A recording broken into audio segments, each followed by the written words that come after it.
Hello বন্ধুরা, আজকের এই ভিডিওতে আমি আপনাদের দেখাবো কিভাবে West Bengal police clearance certificate বা ডাব্লিউবিপিসিসির জন্য অনলাইনে আবেদন করবেন। আপনি যদি পাসপোর্ট, চাকরি বা অন্য কোনো কাজে পুলিশ ক্লিয়ারেন্স সার্টিফিকেট করতে চান, তাহলে এই ভিডিওটি শেষ পর্যন্ত দেখতে থাকুন। অনলাইনে ডাব্লিউবিপিসিসি অ্যাপ্লাই করার জন্য আপনারা চলে আসবেন ক্রোম ব্রাউজারে। তারপর সার্চ বারে লিখবেন ডাব্লিউবিপিসিসি বলে সার্চ করবেন। তারপরে প্রথমে যে লিঙ্ক শো করবে, সেই লিঙ্কের উপরে আপনি ক্লিক করে নেবেন। এরপর আপনি ডাব্লিউবিপিসিসির ওয়েবসাইটে চলে আসবেন। এটি অফিসিয়াল ওয়েবসাইটে। উপরে একটি অপশন দেখতে পাবেন, অ্যাপ্লাই ফর পিসিসি, এই কর্নারে এখানে ক্লিক করে নেবেন। এরপর আপনাদের সামনে একটি নতুন ইন্টারফেস শো হবে। এখানে একটি চেক মার্ক অপশন রয়েছে, এখানে ক্লিক করে নেবেন। তারপর এখানে মোবাইল নাম্বার এন্টার করে নেবেন। মোবাইল নাম্বার এন্টার করে সেন্ড ওটিপিতে ক্লিক করে নেবেন। এরপর আপনার মোবাইলে একটি ওটিপি আসবে, সেই ওটিপি এখানে এন্টার করে নেবেন। ভেরিফাই ওটিপিতে ক্লিক করে নেবেন। তারপর ওকে ক্লিক করে নেবেন। এরপর এখানে আপনার আধারের সমস্ত ইনফরমেশনগুলো এখানে শো করবে। আপনার আধারে যে ছবি আছে সেটিও এখানে শো করবে।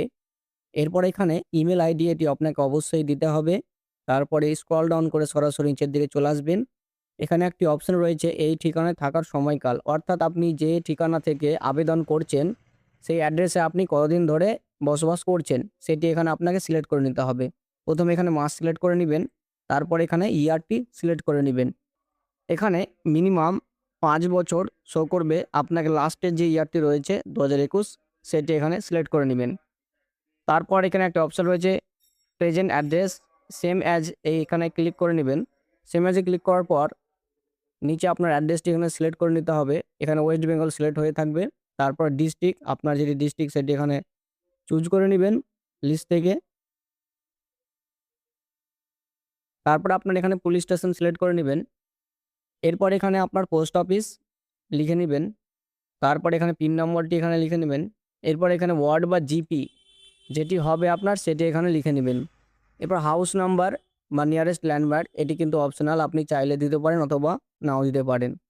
এরপর এখানে চলে আসবেন কি ডকুমেন্টস আপনি দেবেন। এখানে অনেকগুলো অপশন রয়েছে, Aadhaar, voter, ration, electric bill, rent agreement. আপনি আধার সিলেক্ট করে নেবেন। এরপর এখানে আধারের স্ক্যান কপিটি অ্যাটাচ করে নেবেন।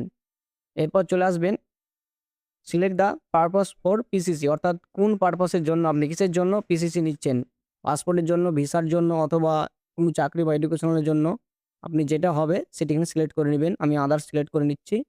তারপর এখানে আপনি যেই পারপাসের জন্য পিসিসি আবেদন করছেন সেটি এখানে লিখে নেবেন। তারপর সাইডে একটি চেকমার্ক অপশন রয়েছে ক্রাইম রেকর্ড, এটি আপনি চেকমার্ক করে নেবেন। এরপর এখানে একটা অপশন রয়েছে আপলোড রিলেভেন্ট ডকুমেন্টস, অর্থাৎ আপনি যে কাজের উদ্দেশ্যে যে কাজের জন্য পিসিসি অ্যাপ্লাই করছেন সেই কাজের সেখান থেকে একটি আপনাকে লেটার বা নোটিশ নিতে হবে। সেই নোটিশ বা লেটার এখানে আপনাকে আপলোড করে নিতে হবে। এরপর দুজন রেফারেন্সের নাম্বার, অর্থাৎ দুজন সাক্ষীর নাম এবং ডিটেলস লাগবে। প্রথম রেফারেন্স নাম্বারে প্রথম ব্যক্তির নাম লিখে নেবেন এবং তার মোবাইল নাম্বার এন্টার করে নেবেন। এরপর এখানে সেই প্রথম রেফারেন্সের সমস্ত অ্যাড্রেসগুলো এখানে এন্টার করে নেবেন। তারপর রেফারেন্স 2 এখানে নাম লিখে নিবেন, এখানে মোবাইল নাম্বার এন্টার করে নিবেন। এরপর তার অ্যাড্রেসগুলো এখানে এন্টার করে নিবেন।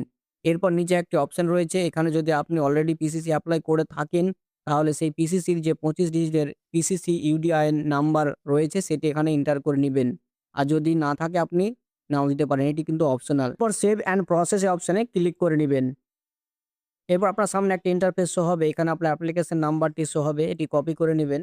এরপর পে নাও এই অপশনে ক্লিক করে নেবেন। আপনার সামনে একটি পেমেন্টের অপশন চলে আসবে, এখানে ৩০০ টাকা আপনাকে পে করতে হবে। নিচে পে বলে অপশনটি রয়েছে, এই অপশনে ক্লিক করে নেবেন।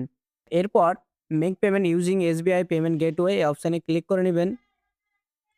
এখানে অনেকগুলো অপশন রয়েছে পেমেন্টের জন্য, আপনি যেটি সুবিধা হবে সেটি এখানে সিলেক্ট করে নেবেন। আমি ইউপিআই সিলেক্ট করে নিচ্ছি এবং ইউপিআই কিউআর কোড সিলেক্ট করে নিচ্ছি। এখানে পেমেন্ট সাকসেসফুল দেখাচ্ছে। এরপর গো টু ডাস্কবোর্ডে চলে যাবেন। তারপরে এখানে পেন্ডিং অ্যাপ্রুভাল, অর্থাৎ আপনার যে ডকুমেন্টসগুলো এন্ট্রি করলেন সেগুলো অ্যাপ্রুভালের জন্য পেন্ডিংয়ে থাকবে। এটি 12 ঘন্টার মধ্যে আপনার অ্যাপ্রুভ হয়ে যাবে